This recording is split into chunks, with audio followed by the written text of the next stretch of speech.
मोर भी पुओ जाइए आज्ञा मु बुझी पुओ मो पुओ तो आक्सीडेंटाल कौन है मुझे जानी नहीं तार होयर एबाउट एपर्यंत मिलनी गोटे सिंपल मो पुओ पूरी जाइथिला गोटे ड्राउनिंग केस रुजु कर दे पुलिस चुप हो गला आज्ञा से ना मीडिया थिला ना सीसी कैमेरा थिला ना कौन थिला मु जानी 17 वर्ष है मु से कष्टा को निजे भोगुची मो छुआ को मु अनवरत अपेक्षा कर कबाट ठक ठक हेले मु दौड़ुची काले मो छुआ आसी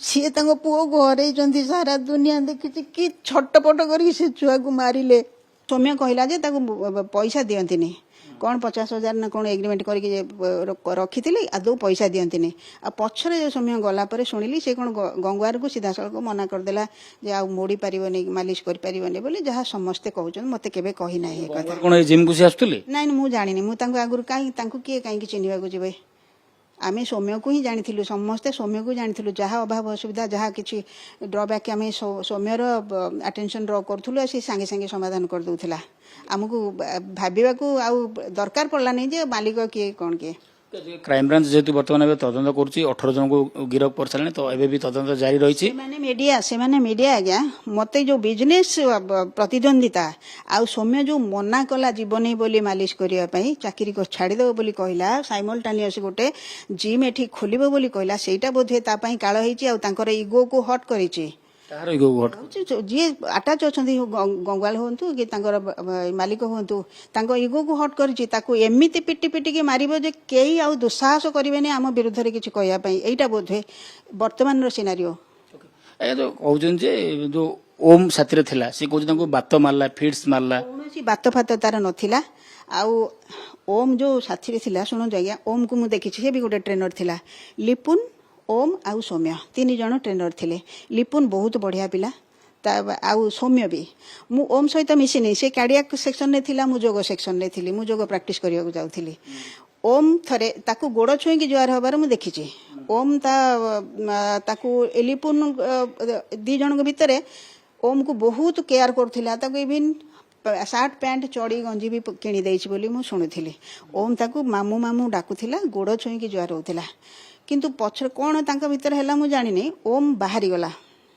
ओम को बाहर कर दिया कि बाहरी गला जाकि बाहर सौम्य को प्रबल कदर्य भाव से गाड़ी गुलज करूला तू ता करी कहूला मु सौम्य को कहली बाबा तो एत खराब मु शुणुची तो एत खराब व्यवहार करुच्ची एत खराब भाषा गाड़ी गुलज करुच्ची सी कहला जे मोर जदि दोष थी मोटा फल जदि दोष न भगवान ता कथा बुझे ईश्वर विश्वास तार प्रबल थिला जने आईपीएस ऑफिसर चाकरी करथले ये करथले 8 जन रखिबे कि ये करबा ए भलिया मोड़ा घसा करबा टॉर्चर करबा एटा आपण केमति देखुचंती मु सारा ओडिशा सारा विश्व खराब भाव दृष्टि देखुचे तांको से वर्तमान तांको मां नुहे आम सबू मां मान दृष्टि से गोटा राक्षस गोटे एते सुंदर एते भल पिलाटे तुमको मसाज माने चुपचाप से खाली चाकरी बंचे गरीब घर पिला चाकरी बंचे बोली सबू सही जाऊला ताकू एभलिया टर्चर करूला एते माने मसाज कराउथुला ताकू बिना पैसा रे ट्रेनिंग दियाउथुला तांका मु सुन जहाँ शुणुची मीडिया मानकरू एते सहीबा परे भी से जेतले तार आत्म स्वाभिमान नाही पिलार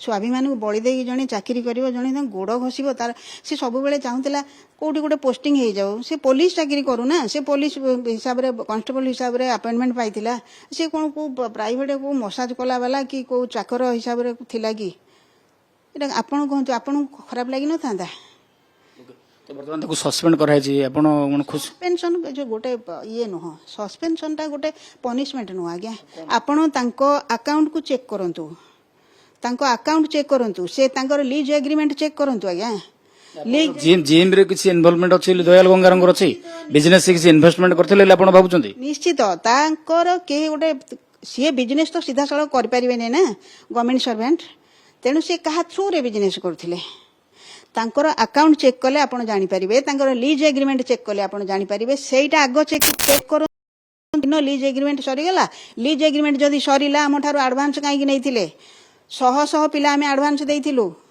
सौम्यर जो दिन हत्या हला से दिन ही होर्डिंग बाहरला ना को दिन बाडे सेही दिन पर्टिकुलर मेसेज मेळु मेळु होर्डिंग कढाई गला आपण काले गत काले जाइथिले मौजपुर सौम्यंगर माँ सहित कथा कहीं आपन भी से माँ डाकुले आपन को पुओली मानि थेइथिले आ जदि गोटे माँ को कोल खाली जाइए से गला पर से कौन कथा मोर भी पुओ जाइए आज्ञा ମୁଁ ବୁଝିଛି ପୁଅ ମୋ ପୁଅ ତ ଆକ୍ସିଡେଣ୍ଟାଲି କ'ଣ ହେଇଛି ମୁଁ ଏପର୍ଯ୍ୟନ୍ତ ଜାଣିନି, ତାର ହୋୟାର ଏବାଉଟ୍ ଏପର୍ଯ୍ୟନ୍ତ ମିଳିନି। ଗୋଟେ ସିମ୍ପଲ୍ ମୋ ପୁଅ ପୁରୀ ଯାଇଥିଲା, ଗୋଟେ ଡ୍ରାଉନିଂ କେସ୍ ରୁଜୁ କରିଦେଇ ପୋଲିସ ଚୁପ୍ ହେଇଗଲା ଆଜ୍ଞା। ସେତେବେଳେ ନା ମିଡ଼ିଆ ଥିଲା ନା ସିସି କ୍ୟାମେରା ଥିଲା ନା କ'ଣ ଥିଲା। ମୁଁ ଜାଣିଛି 17 ବର୍ଷ ହେଲାଣି ମୁଁ ସେ କଷ୍ଟଟାକୁ ନିଜେ ଭୋଗୁଛି। ମୋ ଛୁଆକୁ ମୁଁ ଅନବରତ ଅପେକ୍ଷା କରିଛି, କବାଟ ଠକ୍ ଠକ୍ ହେଲେ ମୁଁ ଦୌଡ଼ୁଛି କାଳେ ମୋ ଛୁଆ ଆସିଥିବ। ସିଏ ତାଙ୍କ ପୁଅ ଘରେଇଛନ୍ତି, ସାରା ଦୁନିଆ ଦେଖିଛି କି ଛଟପଟ କରିକି ସେ ଛୁଆକୁ ମାରିଲେ। କିନ୍ତୁ ପୁଅ ପଳେଇ ଯାଇଥିଲା, ହଜି ଯାଇଥିଲା, ପୁଅର ବାଟକୁ ଚାହିଁ ବସନ୍ତି, କିନ୍ତୁ ଆଉ ଗୋଟେ ପୁଅ ଆସିକି ଆପଣଙ୍କୁ ମତେ ଆଶ୍ୱାସନା ଦଉଥିଲା ଆଜ୍ଞା, କହିଲା ମା ମୁଁ ଅଛି, ତମର କିଛି ଅସୁବିଧା ହବନି। ସୌମ୍ୟ ମା ଛାତି ଫାଟି ଯାଉଥିବ। ମୁଁ ୟା ଭିତରେ ମୁଁ ତ ନିଜେ କୋହ ସମ୍ଭାଳି ପାରୁନି, ମୁଁ ତାକୁ ଯିବି କ'ଣ ବୁଝେଇବା ପାଇଁ। ଯେତେବେଳେ ମିଡ଼ିଆ, ମୁଁ ଭାବିଲି 1.5 ମାସ ପରେ ମିଡ଼ିଆ ଫିଡ଼ିଆ ଆଉ ନଥିବେ, ଚୁପଚାପ ରହିଥିବେ, ତାପରେ ମୁଁ ଯାଇଥିଲି। ସିଏ ବି ମନେ ମନେ ଖୋଜୁଥିଲେ ମୋତେ। ସୌମ୍ୟ କହୁଥିଲା କୋଉ ମା ତାର ଅଛି, ସେଠି ଗୋଟେ ମା ଅଛି ତାକୁ ଖାଇବାକୁ ଦଉଛି। ସିଏ ବି ଆପଣଙ୍କର ମା କ'ଣ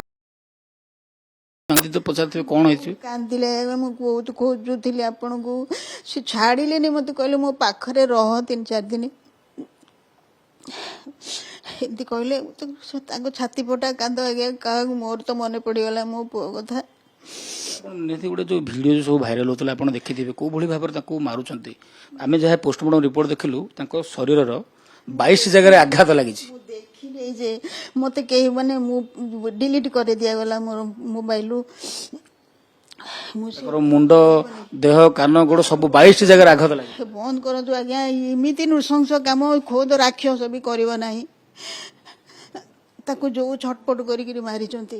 ବର୍ତ୍ତମାନ କ୍ରାଇମବ୍ରାଞ୍ଚ ଉପରେ ଆପଣଙ୍କ ଭରସା ଅଛି, ତଦନ୍ତ ଚାଲିଛି, ନ୍ୟାୟ ମିଳିଲେ ଆପଣ ଭାବୁଛନ୍ତି? କେତେ ଡେରି କ'ଣ ଜଳ ଜଳିକି ଦେଖାଯାଉଛି ଆଜ୍ଞା, ଦୋଷୀ କିଏ ଜଳ ଜଳିକିରି ଦେଖାଯାଉଛି, ଏତେ ଡେରି କ'ଣ ପାଇଁ? ସସ୍ପେଣ୍ଡ କରିଦେଲେ କିଛି ସମୟ, କିଛି ଲୋକ ସେମାନେ ଜେଲରେ ଅଛନ୍ତି, କିଛି ଦିନ ପରେ ଲୋକ ଭୁଲିଯିବେ, ମିଡ଼ିଆ ଆଉ କୋଉ କୋଉ ଆଡେ ଜାଗାରେ ମୁହିବ, ତାପରେ ତମେ ପଳା ଯା। ଗଣମାଧ୍ୟମ ତାର ତ କାମ କରୁଛି, ନ୍ୟୁଜକୁ ଧନ୍ୟବାଦ ମାନେ ଗଣତନ୍ତ୍ରର ଚତୁର୍ଥ ସ୍ତମ୍ଭ ତମମାନଙ୍କୁ ମୁଁ ମାନେ ପ୍ରଣାମ କରୁଛି। ଏପର୍ଯ୍ୟନ୍ତ ତମେ ମାନେ ଲାଗିକି ରହିଛ, ବହୁତ ଧନ୍ୟବାଦ ତମକୁ, ନହେଲେ କୁଆଡେ ଚାପି ଯାଆନ୍ତା। ବର୍ତ୍ତମାନ କ୍ରାଇମବ୍ରାଞ୍ଚ ତଦନ୍ତ କରୁଛି, ପୋଲିସ ଗୋଟେ ପରେ ଗୋଟେ ଷ୍ଟେପ ନଉଛି, ସରକାର ବି ଷ୍ଟେପ ନଉଛନ୍ତି। 18 ଜଣଙ୍କୁ ଗିରଫ କରିକି ରହିଦେଲା, ୟାଙ୍କୁ ଜଷ୍ଟ ନେଇକି ଓଏସଡି ଭାବରେ ବସେଇ ଦେଇଥିଲା, ଏବେ ସସ୍ପେଣ୍ଡ, ଆରାମସେ ଘରେ ବସିବେ। ଆଉ ତାଙ୍କୁ କି ପ୍ରକାର ସସ୍ପେନସନ ଅର୍ଡର ହେଇଛି, ସେ ଆସିକି ଅଫିସରେ ଜଏନ୍ କରିକି ଖାଲି କିଛି ବିନା କାମରେ ବସିବେ ନା ଘରେ ଯାଇକି ଶୋଇବେ, ମୁଁ ଜାଣିନାହିଁ ସେ କେମିତି ଅର୍ଡର, ସସ୍ପେନସନ ଅର୍ଡର କ'ଣ ହେଇଛି। ଜାତୀୟ ମାନବାଧିକାର କମିଶନ ମଧ୍ୟ ତଦନ୍ତ କରିଥିଲା, ତ ତାଙ୍କ ରିପୋର୍ଟ ଉପରେ ହେଇଛି, crime branch report, NIS report report ଦେଇ ସାରିଲେଣି। ଗୃହ ବିଭାଗ ଦେଇଛି ଯେ କନଫିଡେନ୍ସିଆଲ ରିପୋର୍ଟ ଦେଇଥିଲା ଯେ ଏଭଳିଆ ସିଚୁଏସନ ହେଇଛି, ଏଭଳିଆ ଘଟଣା ଘଟିଥିଲା। ମାନେ ଯୋଉ ସୌମ୍ୟକୁ ନେଇ ତାକୁ ମାନସିକ ନଚେତନ ଦେବା, ଏସବୁ କେବଳ ମାନସିକ ଯୋଉ ସବୁ ହାତ ଗୋଡ ମୋସା କରିବା, ହାତ ଗୋଡ ଘଷା କରିବା ପାଇଁ ତାଙ୍କୁ ସସ୍ପେନସନ ଅର୍ଡର ହେଇଛି, ଠିକ ଅଛି। କିନ୍ତୁ ତାଙ୍କର ଯୋଉ ମର୍ଡର ସହିତ ତାଙ୍କର ଯୋଉ ଇନଡାଇରେକ୍ଟ କନେକ୍ସନ, ସେଇଟା ସର୍ଚ୍ଚ କରନ୍ତୁ। ଏଇଠି ଆସିକି ତାଙ୍କର ଆକାଉଣ୍ଟ ସିଜ୍ କରନ୍ତୁ, ସମସ୍ତଙ୍କର ଆକାଉଣ୍ଟ ସିଜ୍ କରନ୍ତୁ, ତାଙ୍କର ଆକାଉଣ୍ଟ ଅଡିଟ୍ କରିବାକୁ ଦିଅନ୍ତୁ, ଦେଖାନ୍ତୁ।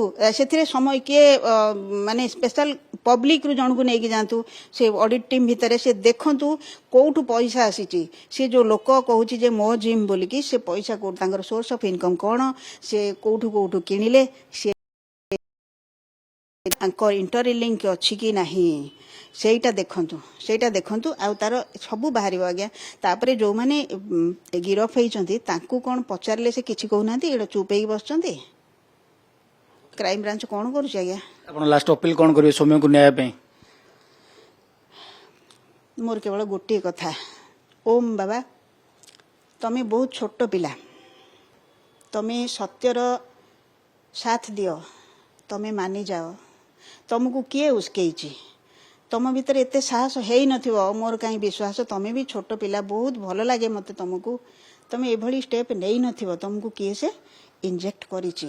ତମେ ସତ୍ୟର ସାଥ ଦିଅ, ଆଉ ଖୋଲା ହେଇଯାଉ ଜିନିଷ, ତମକୁ ଅଳ୍ପ ଦଣ୍ଡରେ ବୋଧେ ମୁକ୍ତି ମିଳିଯିବ। ଆଉ ଯଦି ପ୍ରମାଣିତ ହେଇଗଲା, ନିଶ୍ଚିତ ତ ପ୍ରମାଣିତ ହବ, ଧୀରେ ଧୀରେ ସତ୍ୟ ସାମ୍ନାକୁ ଆସୁଛି। ଯଦି ବି ପୁରା ପ୍ରମାଣିତ ହେଇଗଲା, ତମର କ'ଣ ଭବିଷ୍ୟତ ହବ ତମେ ଜାଣିଛ, ହେଲେ ସବୁ ସତ। ସୌମ୍ୟର ଆତ୍ମା ଏବେ ପୁରା ଅତୃପ୍ତ ଭଳି ଅଶାନ୍ତ ରହି, ନିଶ୍ଚିତ ଭାବରେ ସେ ଛୁଆ ଯେମିତି ମରିଛି ଆଜ୍ଞା। ଆପଣ ତ ତା ବୟସର, ଆପଣ ଭାବୁଥିବେ ଭାବୁଥିବେ ପାଣି ପାଇଁ ଲୋକ କହୁଛନ୍ତି ମୁଁ ସେ ଦେଖିବାର ଧୈର୍ଯ୍ୟ ନଥିଲା। ଭାବନ୍ତୁ କି ତଡ଼ପି ତଡ଼ପି ବିନା ଦୋଷରେ ଛୁଆଟା ଛଟପଟ ହେଇକି ତାପରେ ତାକୁ ଯୋଉ କୁକୁର ହାତ ବାନ୍ଧି ଏତେ ରାଗ କଣ ସେ ସେମିତି କଲା କି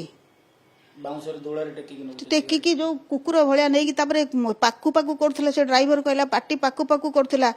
ଆଚ୍ଛା ଇଏ ଯିବେ ଏମାନେ ଯୋଉ ଗଲେ ଏ ଯୋଉ ଗୁଣ୍ଡା ଦଳ ଯୋଉମାନେ ପିଟୁଥିଲେ ସେଇମାନେ କେମିତି ସେ ଟ୍ରକରେ ଗଲେ?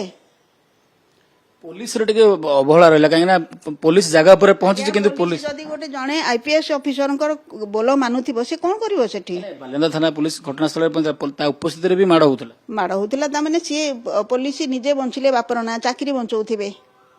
ତାଙ୍କର ନୈତିକତା ନଥିବ। ସବୁ ପୋଲିସ ବାଲା ଖରାପ ନୁହଁ ଆଜ୍ଞା। ମୁଁ ଗୋଟେ ପୋଲିସ ବାଲାକୁ ଦେଖିଛି ପୁରୀରେ ହାତ ଦେଖେଇଥିଲେ ଗୋଟେ ବୁଢୀ ଲୋକ ତାଙ୍କ ହାତ ଉପରେ ଗୋଡ ଦେଇକି ଜଗନ୍ନାଥଙ୍କୁ ଦର୍ଶନ କରୁଥିଲେ। ସେ ପୋଲିସ କି ମୁଁ ଆଉଁସି ପକେଇଥିଲି। ସବୁ ପୋଲିସ ଖରାପ ନୁହଁ। ପୋଲିସ ଭାଇମାନଙ୍କୁ ବି ମୋର ନିବେଦନ ଆପଣମାନେ ଅନ୍ୟାୟର ସାଥ ଦିଅନ୍ତୁ ନାହିଁ। ଚାକିରି ଆଜି ଅଛି କାଲି ଆସିବ। ପଇସା ରୋଜଗାର ବହୁତ ବାଟ ଅଛି। ଆପଣମାନେ ନୈତିକତାକୁ ବଳି ଦିଅନ୍ତୁ ନାହିଁ ଆଜ୍ଞା। ପୋଲିସ ଭାଇମାନଙ୍କୁ ମୋର ବହୁତ ମୋ ପିଲାମାନେ ତମେ ସବୁ ମୋର ବହୁତ ନିବେଦନ।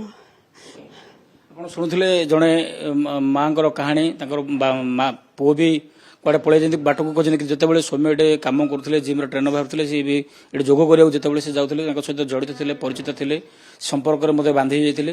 ଯେତେବେଳେ ହଠାତ୍ ପାଖାପାଖି 1.5 ମାସ ପରେ ସେ ସାମ୍ନାକୁ ଆସିଛନ୍ତି କହିବାର କଥା ଯେ ଯେଉଁ ଜିମ୍ଟି ଚାଲିଥିଲା ସେ ଟ୍ରେନର ଥିଲା କିଛି ନା କୋଉଠି ନା କୋଉଠି ସେ ଟଙ୍କା ତାଙ୍କର ସେ ପ୍ରାପ୍ୟ ପାଇନଥିଲେ ବିବାଦ ହେଇଥିଲା।